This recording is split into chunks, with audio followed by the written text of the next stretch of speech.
Olá, amigos do blog do Espiritismo, é sempre bom estar com vocês.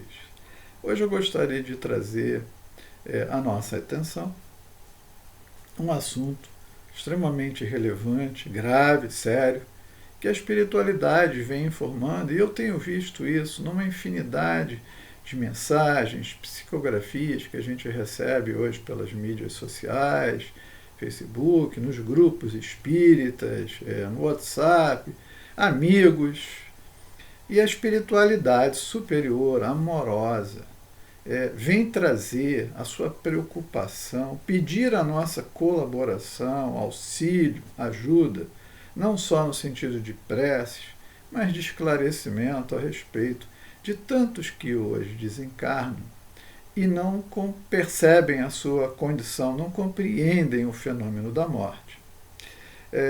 Inclusive se recusam a morrer. O que significa isso? Parece uma bobagem, mas isso não é uma bobagem, isso é uma realidade que quem trabalha em reunião mediúnica conhece de longa data. De longa data.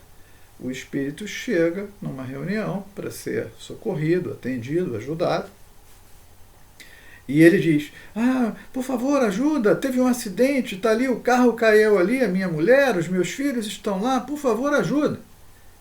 E aí, obviamente, amorosamente, ele vai sendo esclarecido, ajudado, no sentido de que a ajuda chegou, que ali já estão socorristas, chegou o bombeiro, chegaram os médicos, chegou a ambulância, que todos vão ser ajudados. Você começa a conversar com ele vai se acalmando. E em dado momento, você pergunta para ele: bom, meu amigo, então tudo bem, mas que dia é hoje? E ele fala: mas por que essa pergunta? E às vezes você pergunta: mas em que ano nós estamos? E às vezes, ele meio revoltado, diz assim: 1973.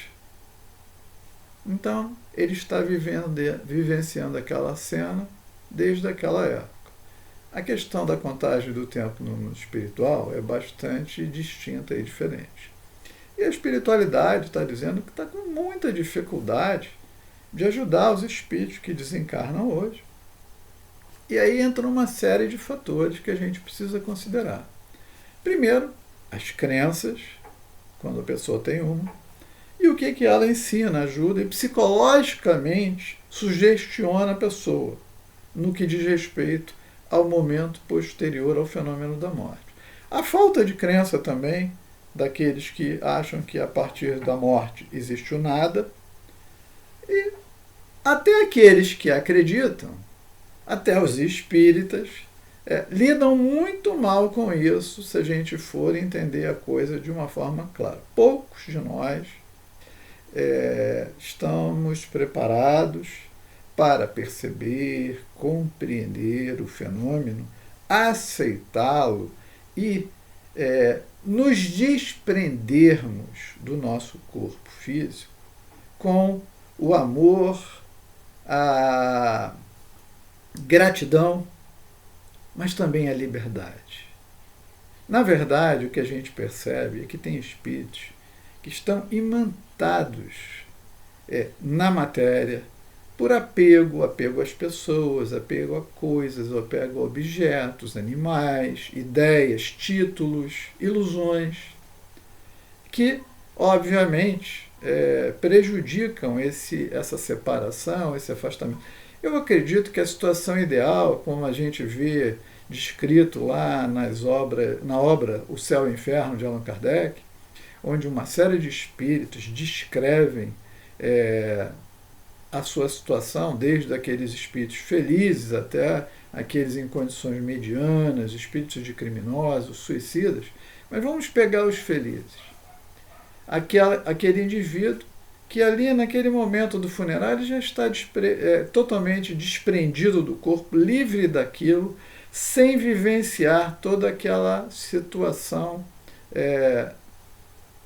tradicional, daquele momento de hibernação, de confusão e do despertar e afastar-se do corpo. A situação ideal seria aquela que nós tivéssemos plena consciência daquele momento, olhássemos para o nosso corpo e disséssemos: muito obrigado, você foi um instrumento maravilhoso que me permitiu vivenciar uma infinidade de situações, experiências, realizar aprendizados. E hoje eu agradeço a Deus o fato de ter me possibilitado este corpo e eu entrego de volta à natureza e sou livre e vou. Essa seria a situação mais feliz e ideal. A gente precisaria aqui falar durante muitas horas a respeito do perispírito, das suas propriedades, densidade, odor, ponderabilidade, luminosidade, penetrabilidade. Bom, tem uma sucessão lá de itens, mas não vem ao caso.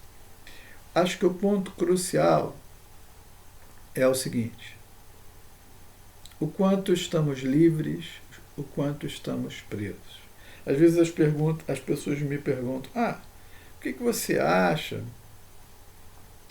da cremação? Bom, Emmanuel, de uma forma muito lúcida, estabelecendo uma média, isso não é uma realidade, a gente sabe que tem pessoas que se desprendem rapidamente, numa questão de minutos, horas, dias. Tem pessoas que às vezes, como eu já citei, podem ficar muitos anos, né, presos à matéria, ao corpo, de alguma forma. E aí as suas crenças psicologicamente são, de alguma forma, reverberadas no perispírito, porque situações como fome, frio, calor, dor, não deveriam incidir sobre a nossa vida no mundo moral, no mundo espiritual. Kardec frequentemente se refere a ele como mundo moral, porque, no fundo, toda a questão do perispírito, que a gente tem toda uma análise ótima aí que a doutrina oferece, uma série de estudiosos, mas no fundo, resumindo, é o seguinte: o quanto estamos densos, o quanto estamos sutis. E a diferença entre a densidade e a sutileza está sempre na moralidade. Quanto mais moralizados, mais sutis vamos nos tornando.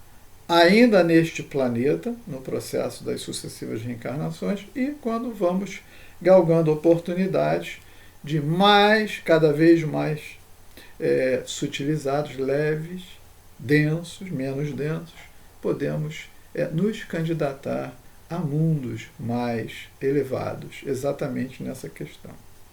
Então, eu gostaria de chamar a atenção de todos hoje, sem delongas, para a necessidade da compreensão dessa questão da morte, porque a maioria das pessoas às vezes não tem nem sentido para a vida, mas pelo menos a morte precisa ter